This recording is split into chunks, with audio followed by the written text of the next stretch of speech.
സങ്കീർത്തനങ്ങളുടെ പുസ്തകം 131 അധ്യായം 1 വാക്യം നമ്മളിങ്ങനെ വായിക്കുന്നു: കർത്താവേ, എൻ്റെ ഹൃദയം അഹങ്കരിക്കുന്നില്ല, എൻ്റെ നയനങ്ങളിൽ നിഗളമില്ല.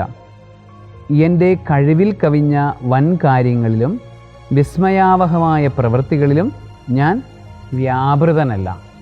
മാതാവിൻ്റെ മടിയിൽ ശാന്തനായി കിടക്കുന്ന ശിശുവിനെ പോലെ ഞാൻ എന്നെ തന്നെ ശാന്തനാക്കി.